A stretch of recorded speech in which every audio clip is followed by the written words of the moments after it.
Jurassic World Rebirth has released its synopsis and its first movie images. Beetlejuice Beetlejuice is projected to break $100 million its opening weekend.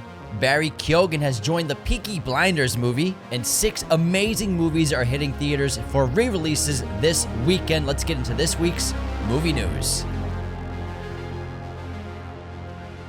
What's up, movie friends? Welcome back to Raiders of the Lost podcast, the ultimate film and TV podcast. There's so much to go over this week with movie news.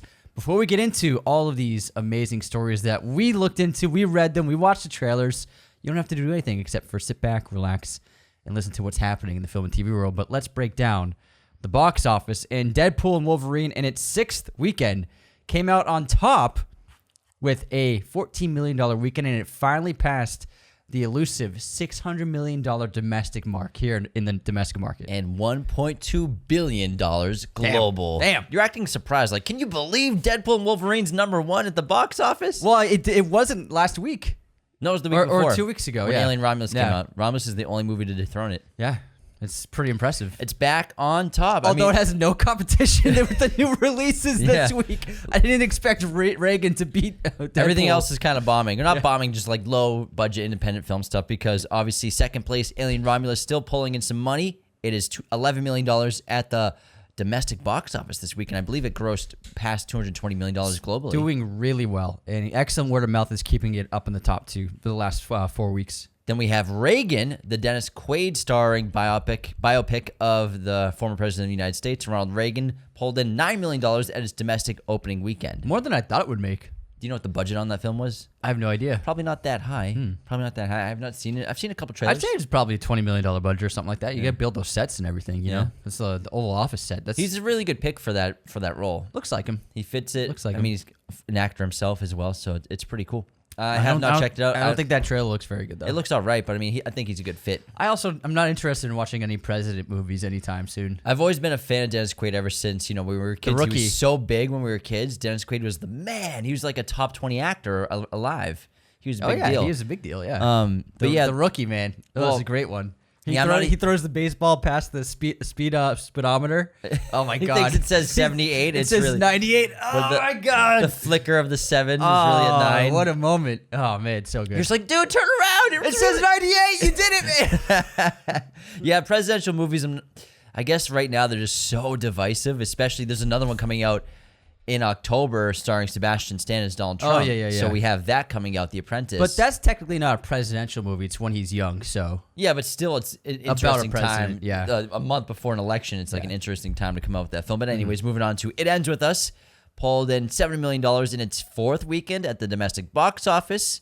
Doing well.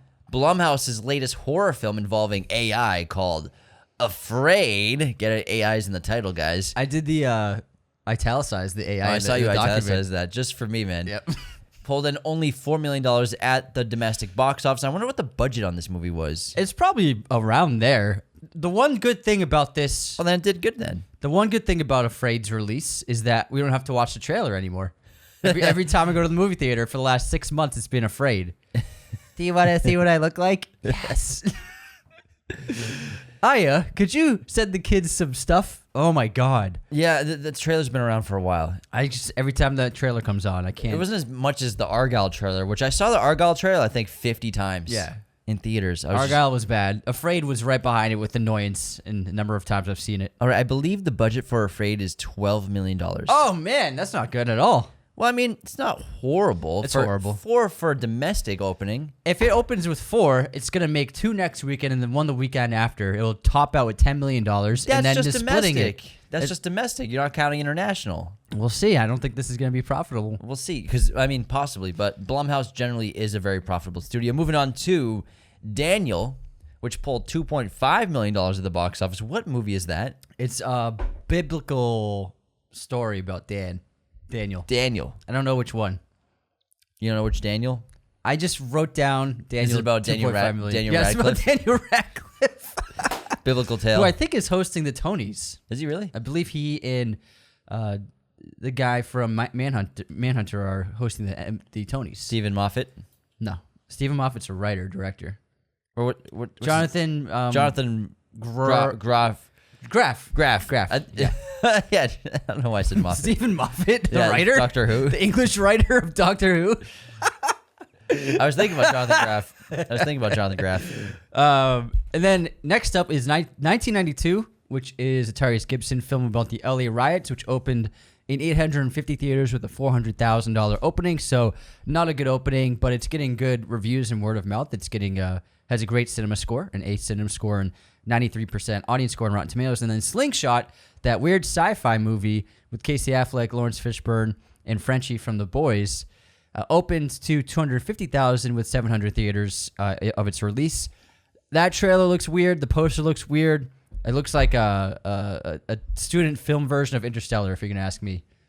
So I'm not surprised it didn't do that well. Wow, savage over here, Anthony. Savage. Oh, so you're looking forward to seeing it? I made it. You made it. Well, I'm sorry, man. It doesn't look good. Just kidding. No, it's not a great trailer. It doesn't feel like there's a lot of substance in the story. I don't know.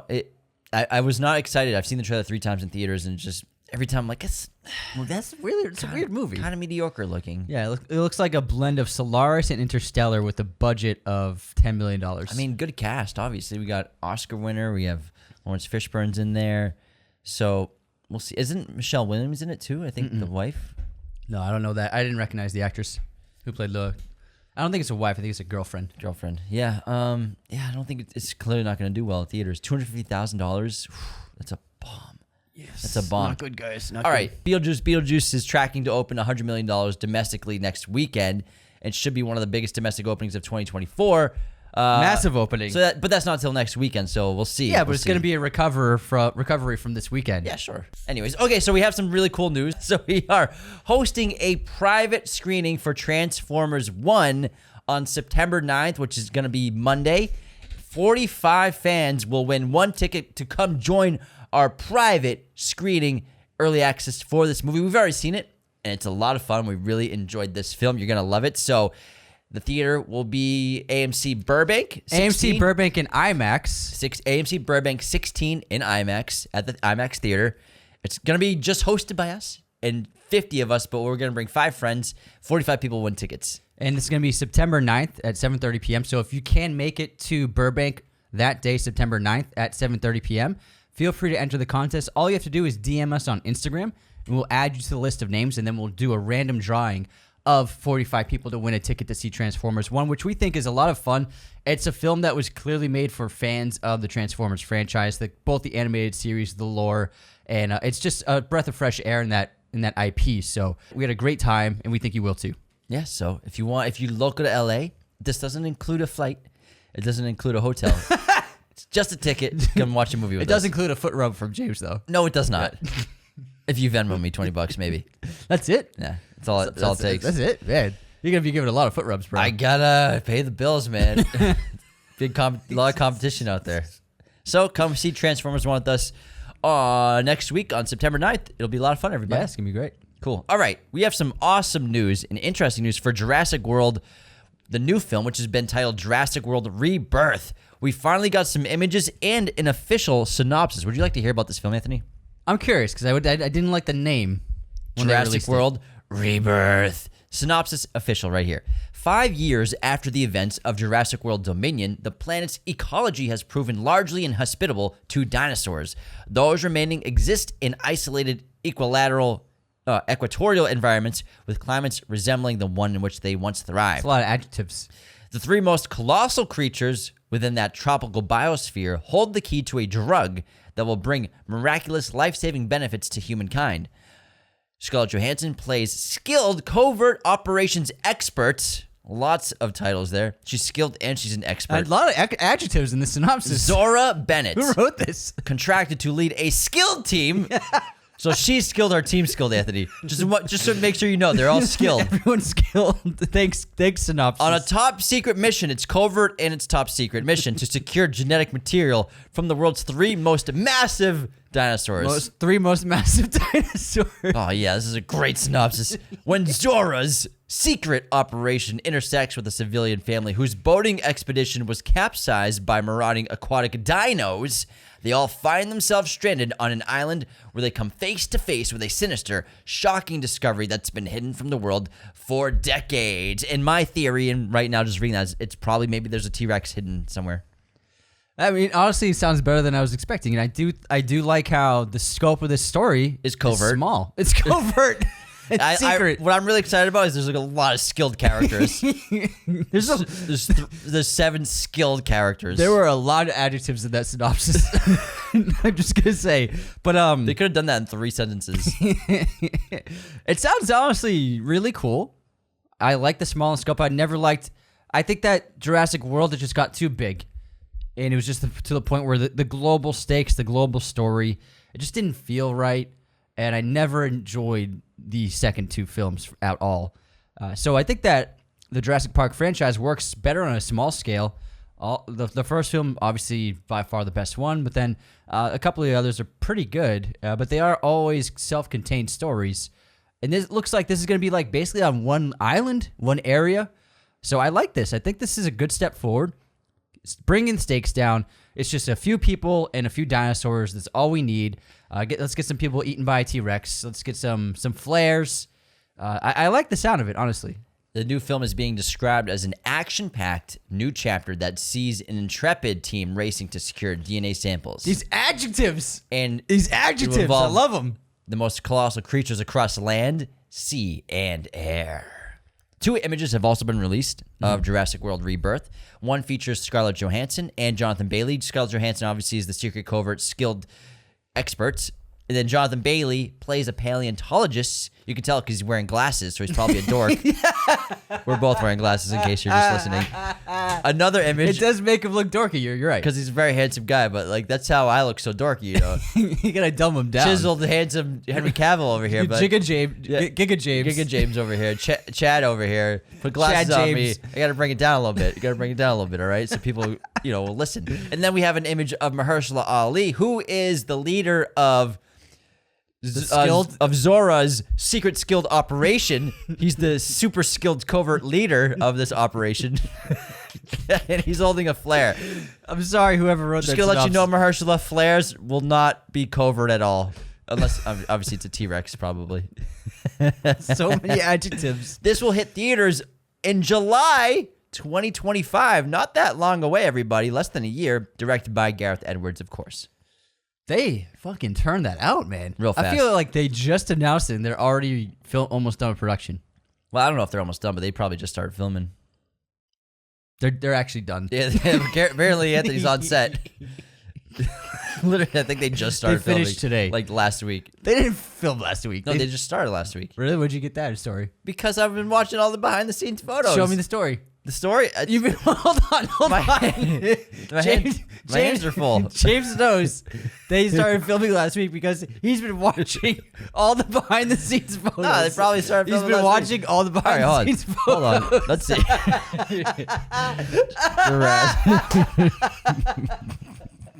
He's been watching. No, let's pull it up. All the behind-the-scenes Let me pull up the Wikipedia. Production. Even if you're right, the way you explained it. June. Okay, June? Oh, they're almost done then. We're in fucking September, bro. It's expected to wrap in October. Films were... October 18th, they're going to wrap production. Films generally... And it says that if you've been watching behind-the-scenes photos on Twitter, then you are right. If they're releasing stills, they're generally pretty much done with production. It's a long production, June to October. It's pretty good. It's a big movie. Big movie. It's a big movie. 3 months shoot. I mean, it's massive. 4 months. 4 months. So, keep watching the behind-the-scenes photos, guys, and you'll stay up to date with Jurassic World Rebirth. Yeah, we have the inside scoop, everybody. July 2nd. So they're going to hit a July 4th weekend. It's pretty smart. Oh, man. That's going to make $300 million opening weekend, I guarantee it. No, it won't make 300. It'll make 200. $300 million. No way. $300 million. No way. July 4th weekend, Jurassic Park. 200. 300. Not even Deadpool made 300. Global. Oh, globally? Yeah. Oh, globally. It'll make 400 globally. Yeah, exactly. Yeah, 400. That's what I'm saying. Lots of people are going to be watching the behind-the-scenes images. They'll be waiting. All right, let's move on. Some really cool news. Obviously, we all know that there's a Peaky Blinders movie in the works, and I believe they're filming now, and it's coming soon to Netflix. Obviously, Cillian Murphy's returning, and Rebecca Ferguson was cast earlier this year, but Barry Keogan has just joined the cast of the Peaky Blinders movie. This movie's synopsis is very much under wraps. Some people speculate it's around World War II era and the fallout of it. We don't know, but it's very much up in the air. No one knows shit about fuck. We know a little bit. I mean, you didn't watch the 5th season. Not yet. It ends on a cliffhanger. I don't want to spoil it for anyone who wants to watch it, but it's the starting point for where the story's going to go. I got to get on that. We should do an episode on Peaky. We've been waiting for you to watch the season, man. Who's we? A bunch of people ask about it, and I'm always like, James hasn't finished it. James hasn't finished it. You're right. Same thing with Fallout. James hasn't watched it. Okay, I'll get on it. Oh, yeah? Will you? Why is everything my problem? Because we say we're going to do a show, and then you're so busy, you never watch it. You still haven't watched an episode of Fallout. I haven't. Everybody's been telling you to watch it. I will watch it. We'll see. That's why we haven't done Fallout, guys. It's because of Anthony. Sorry. I watched it when it released, and it was awesome. It was nominated for like 20 Emmys. It's a lot of Emmys. Yeah. Including Best Series. Drama. That's pretty cool. Drama? Yeah, not some bullshit comedy category. You calling out the bear? I didn't say anything. I didn't say that. Just saying. Don't put words in my mouth. We all know you meant because there's not a single joke in the bear. It's nominated for 23 Emmys For comedy. Comedy performances in comedy series and. Anyways, that's why I don't like the Emmys. The Penguin. It's been revealed that Robert Pattinson's Batman will not appear in the Penguin TV series. Quote, Matt's films are through the lens of Batman, so you're high up, looking down on the city. With Oz, you're in the streets. You're in the grit. It's a different experience. The show comes out very soon, September 14th, in 2 weeks, Thursday. I don't want Batman in this series. I think less is more. Studios need to learn that. Less is more. If you throw Batman in like 3 episodes of The Penguin, you're lessening the impact of when Batman is on screen. And so I think it's the right decision not to put Batman in the series. So the 14th is a Saturday. Remember, they're doing a Saturday premiere? Oh, yeah. And then they're taking Thursdays. 10 days because then it'll be the next, not the following Thursday, but the Thursday after that will be when it's back on. Oh. I think they're doing 2 episodes on the Saturday. Remember, it was something weird like that. Yeah, I think you're right, yeah. And then it starts up like 10 days later. Interesting. Okay, Blake Lively stuff. Obviously, It Ends With Us is a huge hit. However, the sequel to it is up in the air as the feud between Blake Lively and director and star Justin Baldoni is ramping up. And Baldoni's company Wayfair would have to greenlight the film in order to do it because I believe they own the rights to the book. Yep. So there's probably no world where these two work together again. Whoa. The film has earned over $200 million so far on its budget of $25 million. So it's been a huge hit, but also wrought with drama. Man, they're both missing out on a ton of money. Yeah. Well, hey, it is what it is. I mean, I think Blake's doing okay. Yeah, she's doing fine. Reynolds is a billionaire. They both have like 16 businesses now. Yeah. Next up, Alfonso Cuaron's new series Disclaimer premiered at the Telluride Film Festival and received a rousing reception. Sorry, at Venice, the Venice Film Festival, which is also happening at the same time as Telluride. And it's only written in bold, Venice world premiere. Oh, yeah, I did. It literally says Venice. I skimmed the text. I skimmed it. But what they did is they premiered the first 4 episodes as one basically long movie. Oh, that's cool. Essentially. And people are saying it's absolutely incredible what you would expect from something Alfonso Cuarón made. Resounding standing ovation. And I can't wait to see this. I'm really excited to see it. And also, awesome news about Luca Guadagnino's next film, Queer. It was just acquired by A24. So it's also getting its world premiere at the Venice Film Festival. Before it shows, though, the studios were in a bidding war, and A24 got the rights to it. I read a synopsis of it the other day, and I can't remember off the top of my head. It's based on a novel.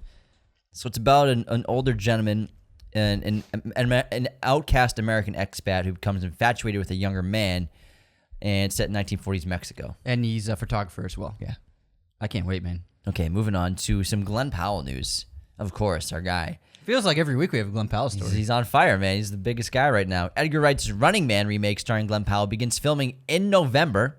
The story follows a TV game show where convicted criminal runners must escape death at the hands of professional killers. I wonder how he'll go with approaching this film, because the original starring Schwarzenegger is this really crazy, cool, dystopian, futuristic world that's also gone to shit in a lot of ways. But now this one, I wonder what it'll look like. I'm just curious about the aesthetic, how big in scope it'll be. I bet it's gonna be huge. Yeah, with Glenn and Edgar, I think that, and Edgar on a big budget, sign me up, man. because the whole world has to be different Yeah, for this story. this is dystopian, Yeah. so yeah, I think that it's ripe for so much incredible production. pretty excited about I think it's this. gonna be awesome.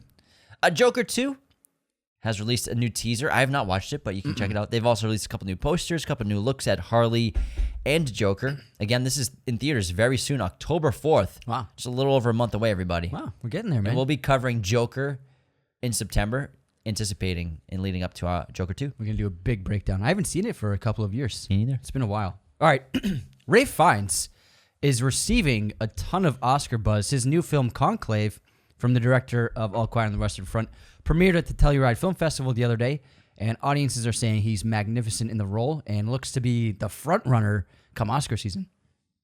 Oh, man. That trailer looks fucking awesome. Yeah, it does. It looks great. Looks really good.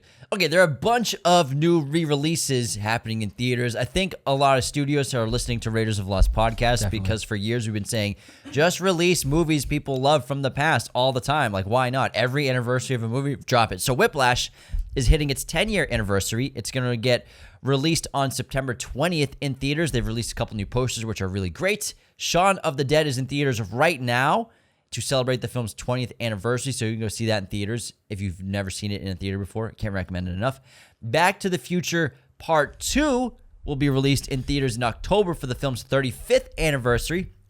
The Matrix is getting a re-release for its 25th anniversary. That will be hitting theaters this month in September. And right now, in select theaters, Prisoner of Azkaban and Half-Blood Prince from the Harry Potter franchise are both in select AMC theaters. Why aren't you there right now? We had to record, but there's one at 11:30. I don't know. I'm kind of contemplating Which it. one? Half-Blood? Half-Blood. Because I watched Prisoner the other day. Yeah. I just saw Rear Window a few days ago at AMC. It was fantastic. We're going to do an episode of Rear Window in a couple weeks.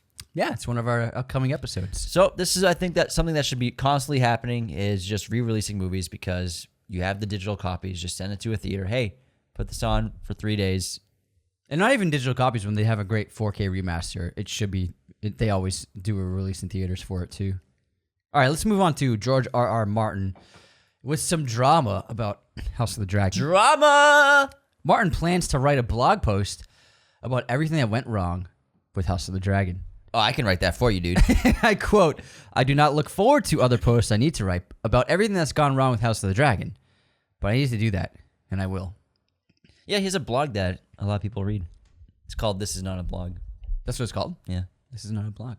Interesting. Something like that. Honestly, it does contradict, like, while the show is playing, he was positive about the show. So I'm sure he's waiting for it to be over to nitpick it. Yeah, it had a great start. Yeah, had a good start, yeah. You know, he's one of the creators of it, but he didn't have the complete creative control as like a writer. Now does we or a know, showrunner. like, yeah. Shit. I wonder how he feels about the last episode.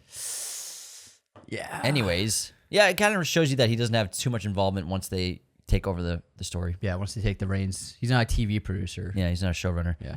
All right, moving on to a new film starring Greta Lee and Andrew Scott. The duo have signed up to lead the sci-fi romance My Notes on Mars. This is the English language debut of Hungarian filmmaker Lily Horvo. My Notes on Mars centers on Margot, played by Lee, a brilliant young scientist with a troubled marriage who disappears inexplicably while hiking with her husband, Sam, played by Andrew Scott, and a group of friends. A few weeks later, she miraculously reappears the day of her own memorial service. Margot is clearly not the same as before the accident. Nevertheless, Sam sees his wife's miraculous reappearance as a second chance. Sounds pretty interesting. It sounds pretty cool. They're two indie darlings right now, these two actors. Yeah, sounds pretty good. I'm down. All right. The Apprentice, the biopic starring Sebastian Stan as Donald Trump, will release in October on the 11th in theaters. Right before the election. Fucking America, man. That's crazy, man. Hey, I mean, what else are you gonna release it? That's crazy. Do it right before the election. Holy shit. It'll obviously get an awards push with this fall release. I'm looking forward to seeing it. I'm curious. I'm very curious. Very curious as well. The Rings, Lord of the Rings, The Rings of Power, everybody. Season 2 has dropped. The first 3 episodes have been released on Amazon.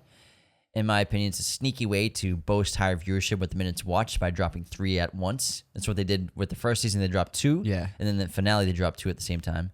To boost the numbers. So they can say, we had 800 million minutes watched. On the premiere night. Yeah. So not the premiere episode, but yeah. the premiere night. Sneaky stuff for headlines. Sneaking. What have you been doing anyways? Sneaking. I have not watched it. I probably won't. I've seen some clips and some stuff, and it does not look like something I'd enjoy. Yeah, I mean, I gave the first season a chance. I didn't like it. I stopped after 3 episodes, and I was like, I'm probably not going to continue watching this series ever again. So I'm not going to watch this. But I know some people really like it. A lot of people don't like it, but I'm just not even participating in the viewership of the show. But it's out if you want to watch it. Yeah. If you want to watch it, see some baby orcs. There's some baby orcs. See some baby orcs. There's some baby orcs in there. All right, we got our first poster for James Mangold's A Complete Unknown, starring Timothée Chalamet as Bobbert Dylan. Bobbert? Bobbert. That's his real name, Bobbert. Bobbert? Yeah, Bobbert. What's the poster look like? It's really cool. It's just this really nice close-up of him just looking down with sunglasses and curly hair. Let me see this. Yeah, it's just a good poster. Yeah, it's a great poster. Good picture. Good picture. Yep, looks good. Looking forward to this a lot. And staying on Timothée Chalamet, Marty Supreme, the ping pong movie that he's making with Josh Safdie from A24, just got a new actress cast alongside Timothy. Gwyneth Paltrow will also be in the biopic. Interesting. Next up, Tarantino dished on Toy Story on the Bill Maher podcast.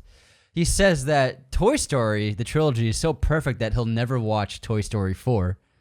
And he said, the third one is one of the best movies I've ever seen. I have no desire to see the fourth one. You end the story as perfect as you could, so I don't care if it's good. I'm done. I understand that.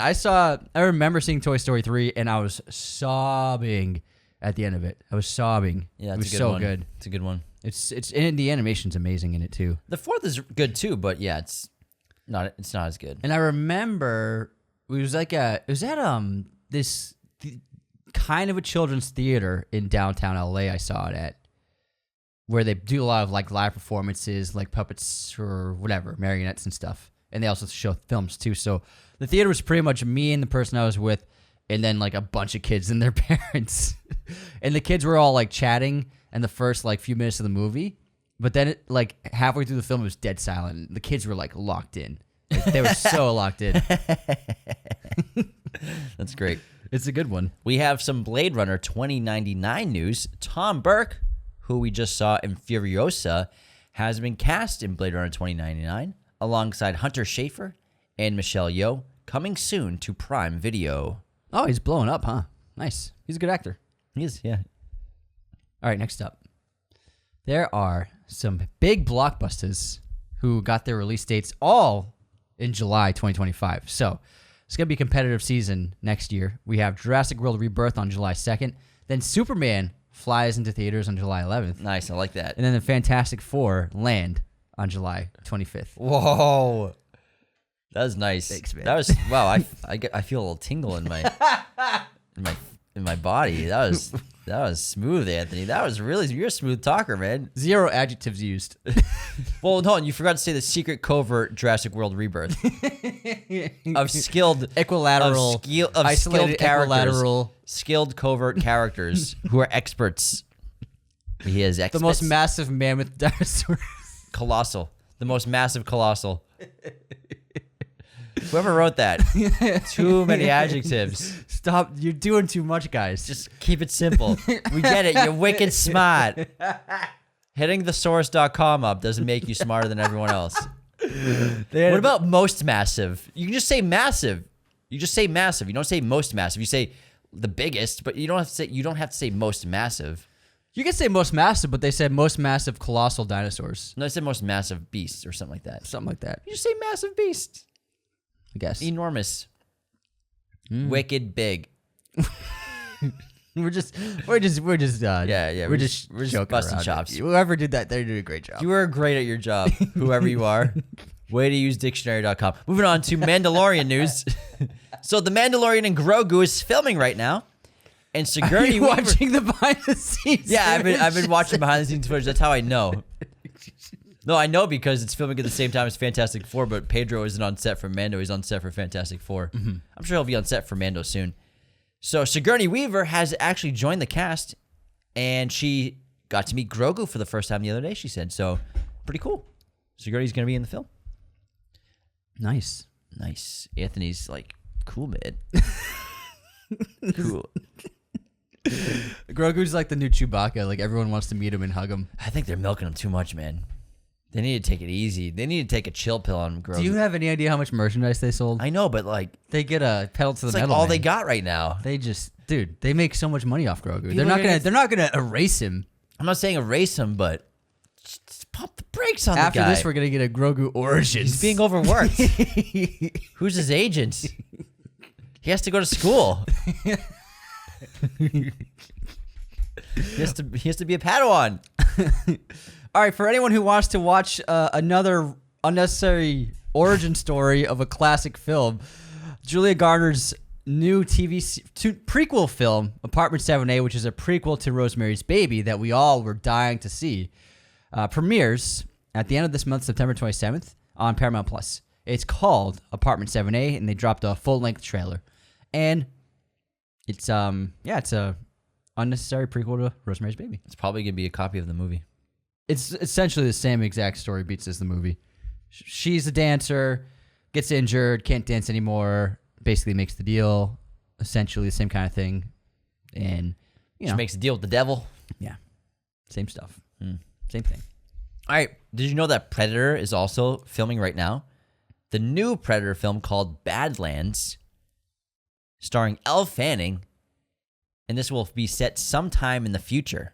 So David Trachtenberg's next Predator movie is filming right now. Oh, it's just called Badlands? It's called Badlands. Okay, we'll see. We'll see. Interesting. All right, next up. Let's talk about the future of Looney Tunes. Let's do it. Warner Brothers apparently has a huge plan to roll out the Looney Tunes starting in 2028. It's an underused IP that's basically only used in Space Jam. I gotta say, most young kids don't even know who the Looney Tunes are. A couple of like our nieces and nephews don't know who they are. I think that Warner Brothers has really dropped the ball the last 20 years of not putting anything into those characters and those stories because they still are really funny. When we go to the New Bev, there's oftentimes old WB cartoons playing. Sometimes you get the famous characters. Sometimes you get the D-list story bits, but audiences still love them, and they can still be extremely entertaining. I think that the Looney Tunes are a property that Warner Brothers has owned, and they've basically done nothing with for some reason. I don't know why. Well, it's not that they haven't done nothing with. I mean, they made the Coyote movie, but then just erased it. But that's a live-action movie about a lawsuit. That's not a kid's movie. I guess, yeah, you're probably right. It's not like that's a lawsuit. True. That was, I guess, the Space Jam style, the Who Framed Roger Rabbit style. Yeah, exactly. Yeah, I mean, this is an IP that we loved growing up. Saturday morning cartoons, man. Looney Tunes were on every Saturday morning, unless we were like away or something. But we were obsessed with Looney Tunes. There's such great characters. And I think I agree that it's been grossly underused because it's so valuable. Yeah. It was such a valuable IP for 60 years, man. Yeah. Fucking Looney Tunes were the kings and queens of cartoons. They were like the face of Warner Brothers in a lot of ways. Like when you thought of Warner Brothers, oftentimes you thought of Bugs Bunny or Taz, things like that. And I think that especially Bugs being just like such a iconic character. Sylvester, man. Yes, Sylvester. I mean, there's so many amazing characters and there's fun stories in that IP. And I think that they were just like so focused on Harry Potter and superheroes with DC, they just completely I think left the Looney Tunes in the dust. Well, I mean, I'll take Harry Potter over Looney Tunes. I'm not saying there's anything wrong with Harry Potter and DC, but I think that they... So you didn't want the Harry Potter movies? I didn't say that, but I think with those two IPs that were doing so well, they basically brush Looney Tunes under the rug. Well, it's interesting because there's so much untapped potential for animated features with Looney Tunes, and they could have been making great ones the last 20 years. They could have done that. And I mean, Space Jam 2 was not a good movie, and it didn't do well. Nobody really enjoyed it that much, but it's because it's not a Looney Tunes movie, really. The Looney Tunes are in it, but like you're not really seeing their stories. You're seeing them play basketball. And it was fun to see them in Space Jam when we were kids, but we still love their own stories individually. Yeah, man. Yeah, they need to get that going. I think that's smart to go forward with Looney Tunes. Dropping the ball, man. Yeah, Dropping the ball. Introduce a whole new generation to them. I agree. Oh yeah, here we go. Go for it, man. Go for it. We got the first clip from Wallace and Gromit, the new movie Vengeance Most Foul, which releases later this year on Netflix, and it was a clip of this robotic, what do you call it? Gnome. A robotic gnome that they've been gifted, and Wallace seems to really like, but Gromit obviously is suspicious of this. I wonder who sent the nefarious robot. This seems to be the work of Feathers McGraw. I'm so seated for this movie. Now that you've seen it, you are excited. Now you know my excitement. I'm ready to go. Now you man. understand the excitement, the hype. I'm seated right now. A 72-minute Feathers McGraw movie. Let's go. I hope they go as devious as possible. Ridley Scott and Apple TV Plus have released a director's cut of Napoleon as a surprise, and there is 48 extra minutes of new footage included. 48 new minutes. Wow. That's a lot of footage. That's quite a different movie. Yeah. I might check it out. I don't have Apple TV, but maybe I'll check it out someday. We also got a new poster for John Watts' Wolves, starring Brad Pitt and George Clooney. This releases on Apple TV Plus on September 27th, and I don't love the poster, and I feel like this movie, I expect it not to be great because they cut the theatrical release. I feel like they probably watched it, and the studios were like, we're probably not going to make a lot of money. We'd rather not suffer a bomb and humiliation in theaters and just drop it on streaming. I think that's probably the plan. I think that if they were confident in the film, they would have done a theatrical release. Absolutely. Yeah. There are some early reactions to audiences who have seen the film, and it's just very average reactions. It's a bummer. It's a bummer because, I mean, Pitt and Clooney together again in a movie. I'm just saying, we got another Marvel director who steps outside of Marvel. Just saying. Just what are you saying? They're not that great outside of Marvel. That's a good point. It's possible. Here's another one. You know what I mean? Yeah. I mean, it's too bad. I was really looking forward to it. I thought it had a great idea and a good trailer. But it is what it is. Alas. All right. WWE and WWF fans, there's a Vince McMahon documentary series coming out about the rise and fall of Vince McMahon, which will release on September 25th on Netflix. It will include interviews with McMahon prior to his resignation, his family, some iconic wrestlers, and the journalists who uncovered McMahon's allegations. What was his allegations? I'm not quite sure. I haven't been. I know he had a large fall from Vince McMahon allegations. Assaulting women. Oh, yeah. Sexual misconduct. Yeah, assault. sexual misconduct. Yeah. Oh, okay. Damn. I have no idea about the wrestling world. I didn't know about it. All right, on a lighter note, SpongeBob's movie centered upon Wendy will release. What? Wait, sorry. Hold on. What? No, Anthony. There's no character named Wendy. So Sandy. I was thinking Sandy. So yeah, Sandy. Okay. Sandy. There's going to be a Krabby Patty at Wendy's, everybody. So Wendy's, the fast food joint, not a character in the movie, is releasing a real-life Krabby Patty this fall in promotion for the new SpongeBob film. That sounds great. So I'm definitely interested. I think I want to get a Krabby Patty. I don't know about you. Oh, I would love to. We talked about it the other day. So we talked about it, and then Nash, hold on, listen to this comment. Oh, you got one pulled up, ready to go. Nash said, I wonder if it has anything to do with the SpongeBob movie. With the text where it's like lowercase capital, lowercase capital, lowercase capital. Yeah. Was that on Movie News last week? It was on Letterboxd. Oh, Letterboxd. And you said they're doing a Krabby Patty. Maybe it's for the upcoming SpongeBob movie. And I said, no, it's definitely not for that. Yeah, I remember. I was just being playful. Nash got you, man. It was nice one. I was setting up. That's what I do, man. I set things up like this last bit. All right, what we got for the ending story of movie news? Terminator Zero. The anime is now streaming on Netflix. I forgot about that. And it's getting great reviews. And I believe the T-800 is back in this one. Oh, that's cool. Which is obviously the original Terminator. Yeah, it's a 7 on IMDb, 95 on Rotten Tomatoes, with an 82% audience score, 7 on IGN. Pretty well shaped, I don't trust IGN really that much. I don't trust IGN ever. No. Well, it looks cool. Looks like some cool animation, and yeah, I like it. I'm down. Down diggity? Diggity down. Diggity down. Wow, there's a lot of stuff to go over this week. Yeah, there's a lot. Quite a bit. Aren't you guys glad you didn't have to look up anything? You just had to play this episode and listen to. I'm looking for. There's so many re-releases coming out. I gotta see Whiplash in theaters. That's gonna be. I'd love to see it in theaters. I'm contemplating seeing Harry Potter either today or tomorrow. Do it, man. I might as well. Half-Blood Prince in theaters. That'd be sick. That'd be fucking awesome. I mean, I'd see The Matrix, but we've seen The Matrix in theaters 2 years in a row. We saw it last year. And the year before. And the year before when we saw it for the anniversary, and then we saw it for the anticipation of Resurrections. Yeah. So we've seen it back-to-back years in theaters. Still my favorite movie. I'll watch it anytime. Any day. Oh, dude, it's fucking... Any day! One of the fucking best movies ever made. Any Are you fucking day. kidding me? Any You day. kidding me? What is this letterbox rating? Hold on, let me see this. On The Matrix, probably like a 4.2, something dumb like that. No way. I bet it's lower than 4. There's no way The Matrix is lower than 4. No way. 4.1, 4.2 maybe. Matrix. I don't even think it was in the top 100 when we did our top 100 letterbox movies. It's 4.2. You're right. Should be a 5. Should be a 7. Should be a 7 on Letterboxd. Don't you miss when movies were that great? Not that we don't get great movies, but man, something about the early 2000s, late 90s, man. We got some all-time big blockbusters. Yeah, man. We grew up all-time movies. Great time of we grew up in like the pinnacle of blockbuster releases, I think. Probably. They were so good. They were so goddamn good. Oh yeah.